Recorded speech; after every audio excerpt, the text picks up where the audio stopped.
Josh Hennig filling in for Mike Gill, Football at 4, powered by the Inside the Birds broadcast and brought to you by Ocean Casino Resort. The Gallery Bar Booking Games is the place to be this football season. Go to the Gallery, go to Ocean, go for the win. For more information, visit theoceanac.com. Day 2, joint practices in the books. The two teams will see each other one more time on the field this Saturday at Lincoln Financial Field. And to talk about more about his observations, of course, you can catch them always at Andrew DiCecco on the X platform at InsideTheBirds.com. Make sure you subscribe to the Inside the Birds podcast wherever you get your podcasts. Andrew DiCecco is back for Football at 4 here on 97.3 ESPN. Andrew, welcome in. How you doing today? Doing well, Josh. Good to be with you. For you, before we dig anything specific, was there something that was eye-opening or if you caught your eye the most the last 2 days at these joint practices? Because the last time these two teams played, it felt like day 1 and day 2 were completely different animals. Was it a similar vibe this time? Was there something that stood out to you the last 2 days? Yeah, so the first day I really fixated on the offense, and I thought that Jalen Hurts looked largely confounded by what the Browns were looking to accomplish that day. And he threw a couple of interceptions. I'll only credit him with the one that I saw in 7-on-7s where linebacker Devin Bush jumped in front of him and he was trying to get it to Dallas Goedert. But it looked like he was a little scattershot. Obviously, that happens when you have Myles Garrett rushing the quarterback, and Myles Garrett completely wrecks practice. There was a number of different times where you could have credited him with a sack, and there was some interior pressure. I thought the Eagles locked it up pretty well against the run. Will Shipley had some nice runs. A.J. Dillon had some really nice runs. But largely from an offensive perspective, I didn't think the Eagles were particularly sharp on day 1.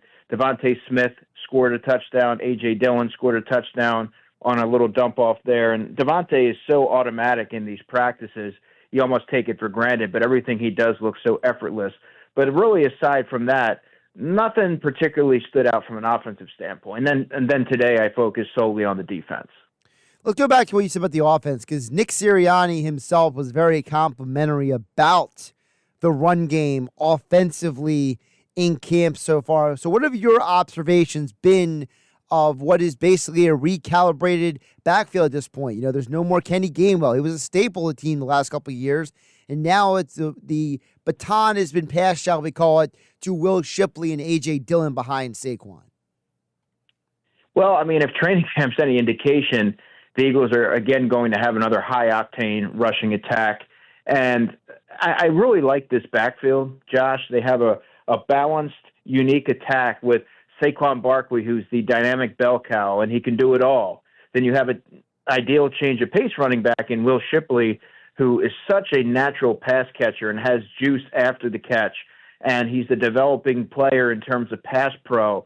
Then A.J. Dillon has some wiggle, and again, that's all relative because he is 250 pounds or thereabouts, but he's shown some nice burst and some catching ability out of the backfield. So I think they're all going to complement each other quite well. And then you have, of course, the league's best offensive line paving the way. I do believe that that's going to be an emphasis for this offense. They're going to continue to lean on the running game, and they have the players to do it. Andrew DiCecco joining us. Of course, he covers the Eagles for InsideTheBirds.com, Inside the Birds podcast, at Andrew DiCecco on the Twitter X platform. You mentioned the offensive line. Good news is Landon Dickerson made an appearance at practice today. Bad news, he was handing out beers to all the linemen. He was not practicing himself. There's no literal timetable that I know they're hoping Dickerson might be back for week 1. But there's no guarantee of that. So what is your perspective right now, Andrew? Speaking of the offensive line, talk to us about left guard without Dickerson. Well, right now it's Brett Toth, and that's not really a surprise. Whenever Landon's had to come out of the lineup this summer, it's been Brett Toth who's entering his 7th season. And there is a misconception about Brett Toth, largely from what I've been able to glean.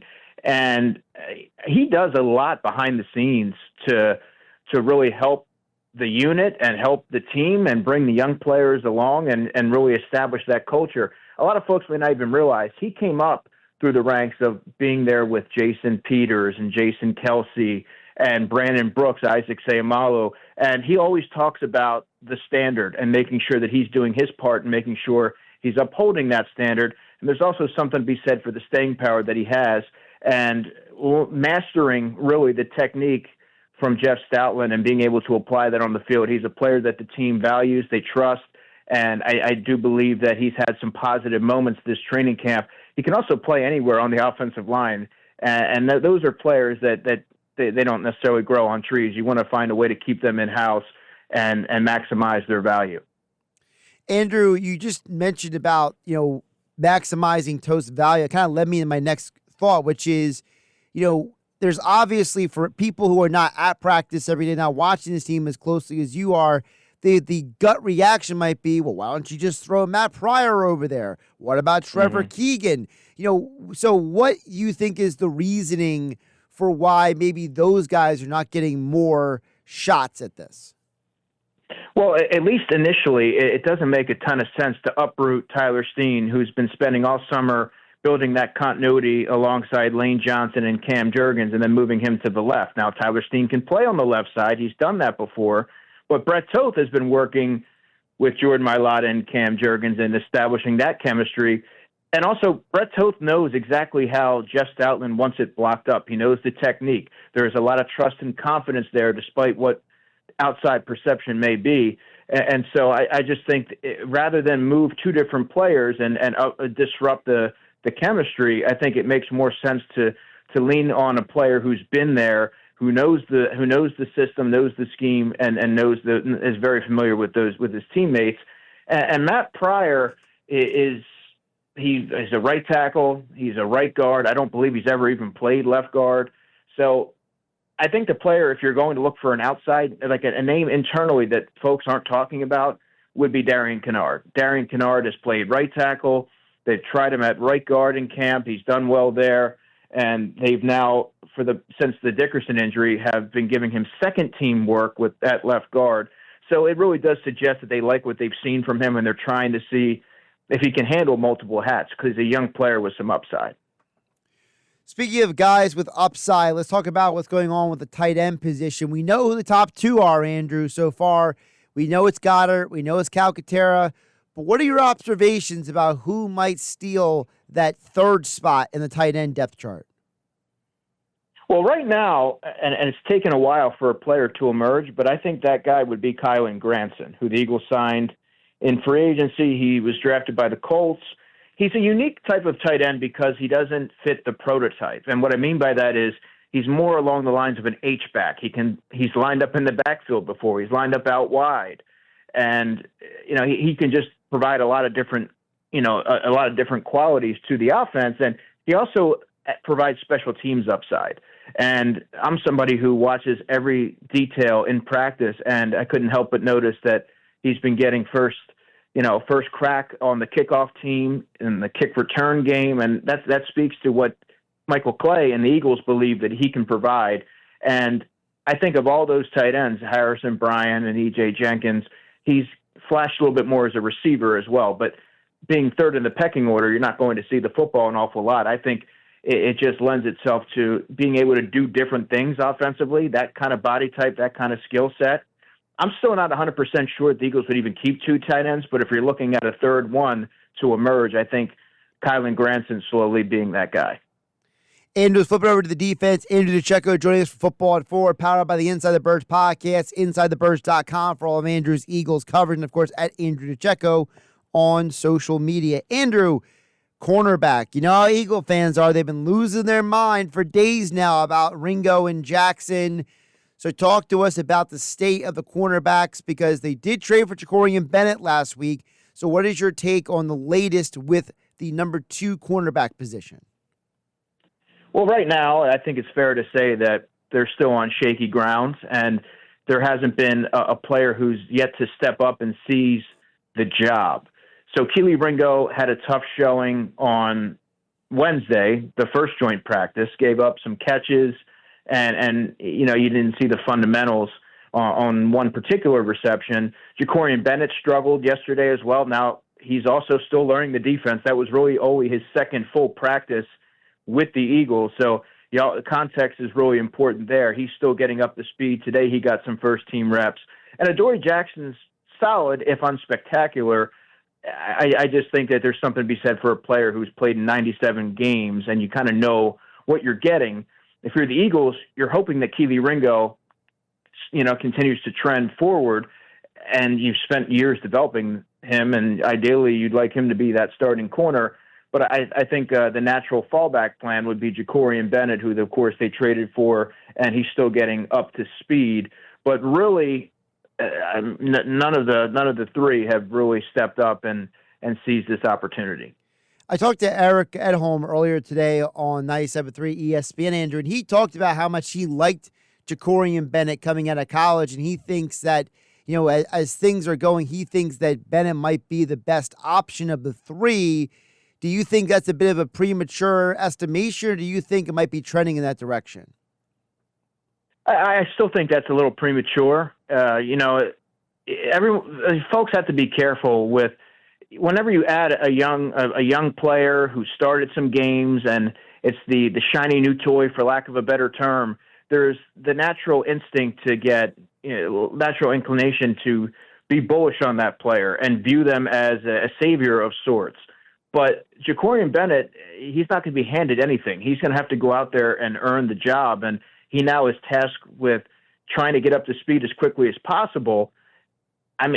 He's mortal as well. He struggled the other day, like I mentioned, and all of the players, all of the three guys in the mix here have all had their up and down periods. I think he does have some upside. I want to be clear about that. I liked him coming out of Maryland, but it's not a slam dunk, and he's not so far and ahead of these other players there that you think it would be, a no-brainer to insert him there as the starter. Andrew, I want to stay in the secondary here for a minute because there's also been a lot of conversations about the safety position, what they're going to do, what they're not going to do.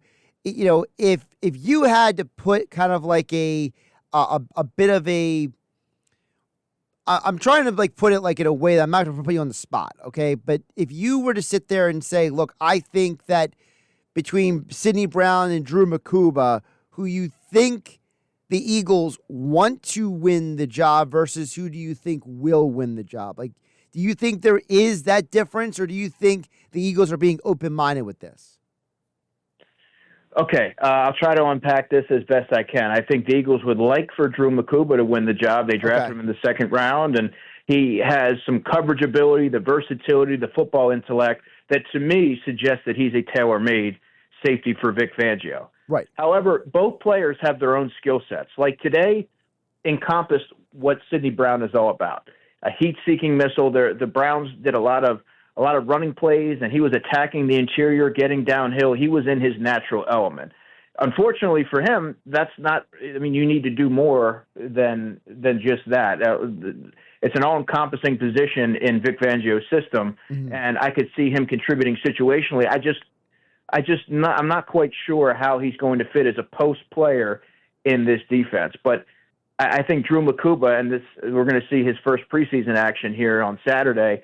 He's going to have an opportunity. He's been getting some first-team reps. It's largely been Sidney Brown and Reed Blankenship, but I think after this game and after you see some momentum starting to build, you might see Drew Makuba get some more first-team reps, and then you're able to the playing field is a little bit more level, and I think you have to give the nod to the player who has a little bit more athleticism, can make plays on the football, and be that rangy back-end player that Vic Fangio tends to covet.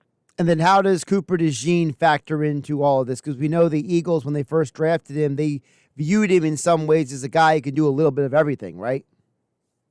Yeah, he can do everything. And he was very physical today, and it showed signs of maybe that, that safety background perhaps in the future. But I really do think he's too valuable at nickel to consider moving him anywhere right now. The Eagles don't have a viable option behind him. I guess you could say Mac McWilliams, but Mac McWilliams, the last three practices, has been repping outside. So the Eagles are really tapping into his versatility there. And Christian Parker has mentioned that, that's still in play outside. They're still going to get him some reps. But the bottom line is, in this training camp thus far, Cooper DeJean has not taken one rep at outside corner. So I think that in a perfect scenario, the safety position gets solidified with Drew Makuba. Maybe Jakori Bennett or Keely Ringo starts to emerge here, and they have that cornerback 2 situation figured out, and Cooper DeJean can kind of do what he does and thrive in that nickel role, but also be a valuable chess piece that Vic Fangio can deploy elsewhere. If you have deficiencies in multiple areas, that really limits their flexibility and how they're able to deploy them.